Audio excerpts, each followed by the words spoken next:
Hi everyone, this is Val, and today I'd like to show you the latest journal that I've just completed. This one's a cute little Christmas one, a bit smaller than I normally make. It's 6 inches by 8 inches, which is about 150 millimetres by 205 millimetres.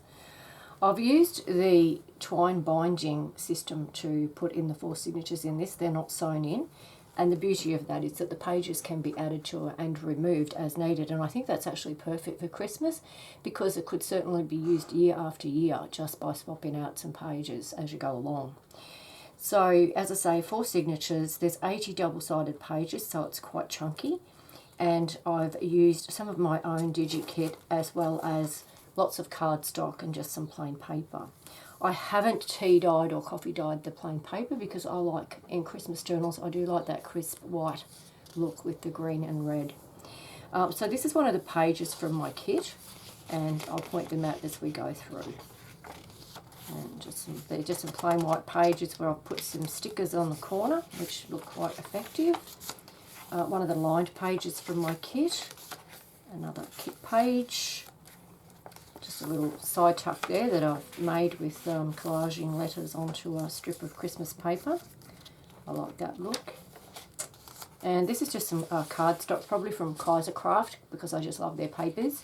And they're really quite pretty, and so I've got quite a lot of those, which I've put some into the journals. And these are some of the tags and papers from the kit that I have. Here I've just used one of the images of the kit, and I've cut it out using my die cutting and cut the decorative shape from behind. And that makes a very pretty little pocket there on that page there. So I've tried to keep the blank pages, the plain pages, actually blank for journaling and fixing your own elements that you want to, or to write or put photos. And I've stuck pockets and so forth on the printed paper, which wouldn't be possible to be written on anyway. So that's the system that I've used throughout this book. A little tag here which I love. I think I would have ticked nice, but there you go. Someone's pre-ticked it for me. I must have been naughtier than I thought. And I've just put in some plain lined paper as well. Another one of those die cuts affixed onto a die cut shape, and then I've just used it as a pocket filler behind the belly band rather. I have some beautiful gold serviettes in my stash, so I've put those in the journal because I think what's Christmas without a bit of gold and a bit of bling. And this is just one of the lovely pages out of a book that I've pulled apart, and it goes really, really well in this journal, as you can see. The other side of that journal. Here I've just, that doily, and here I've just used some of the pennant shapes from the Digi Kit to make an altered paper clip just to affix that card, also from the kit up the top there. Lots of plain paper for writing, as I said. And could be another pocket on there, but at this point I've just left that one blank. I think that's pretty paper. Here I've just used a little bit of scrap paper to make a little faux envelope, but it's not affixed because I want you to be able to open up and read "Just Believe" and a little love heart in there. And I think they just look really cute just doing those. So simple to make. And I might do a little tutorial on some of the things I've made to go into this journal, just so everybody, you know, a lot of people do already know all these things, but when we get newcomers coming along all the time, as we do, I think it's really important to keep the videos coming to kind of show them how we make the different elements we put into our journals.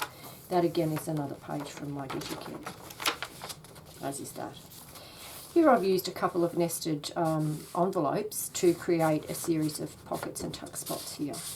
So you'll see that just makes 4 like that. And they're very simple to make, and I'll put those in that how-to video that I'm going to do next. A couple of pages from the kit there. And this is just a little bit of cardstock that I've used from my collection.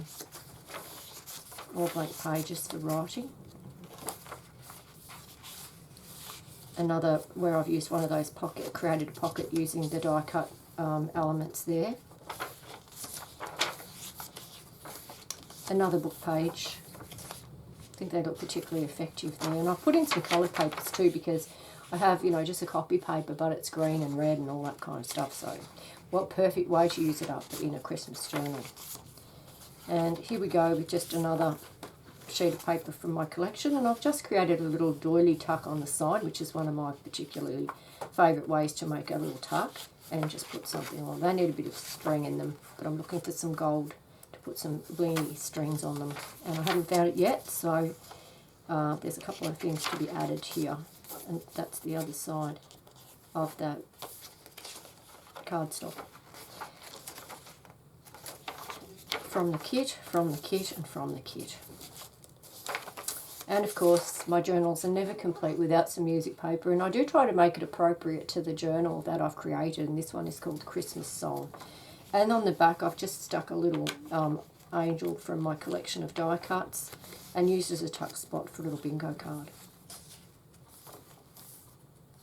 Another page from the Digi Kit.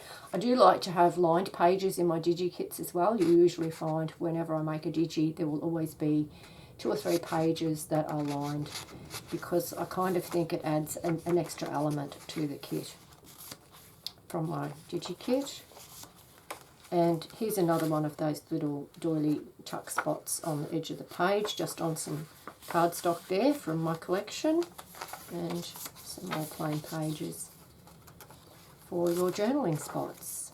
Another little envelope, pseudo envelope, that opens out to read Joy to the World. And of course, I had to use a green paper clip, didn't I? And this is a page from my Digi Kits as well. So I've made a collage here of vintage Christmas images, and I love how they turned out. There's actually 5 pages in the set of those, but I haven't used them all in this journal. I like to just keep them as a focal point and not overdo it. Though I've made journals with all 5 of them in, and they do look particularly effective. Another little tuck spot here, and I'll just stick a card behind there because I obviously missed that one. Another page from the kit, and there's that. Book pages, music paper, plain papers, Digi Kit. Just a little book page from a children's little golden book about Christmas. So I've stuck that in as well. And a bit more music paper. One of the pages from the Digi Kit. And here I've just put a little saying. I just stuck a little sticker of Believe in the Seasonal Magic down the bottom there. And just love how these pages just fit so well in the journal with the colouring. It's just beautiful. Another one of those collage pages I spoke of before, and that one's all the children ones, the children pictures. Some of them are about animals, some are about children, some are about angels, and yes, so there's, as I say, 5 in that kit, in that set. And there we go with more book pages, the red paper from my collection. Little sticker there which just says today, true, can't read. Music paper, the other side of that little golden book page, and that's the last page in the kit there. And I actually have a tuck spot in the back cover and another little tuck spot there that I have to find something appropriate to put in. So I've got a little pretty little image on the back, and on the front I've also got just a piece of Kaiser craft paper with a sticker and a bit of stuff there, and a little saying across there that says holiday cheer, Christmas spirit, Merry Christmas to all, joy to the world. And I chose to tie it with gold ribbon, just to tie in with the colour, because the cover made of fabric is in red and gold, and I thought that that actually worked out quite well. So there's a couple other things that I wanted to put in here still. I just decided to try a few different ways of making little pockets to go in, so this might go in as well, and we'll just have a little card in there as well. That'll go in somewhere, and that the way to make those will also be in the how-to video that I will do shortly. So thank you for looking. This one will be for sale at some point, but I haven't actually put it into my exhibit store as yet, but it will end up there along with some others. So I'll post the link at a later stage when that does become available. Thank you so much for looking.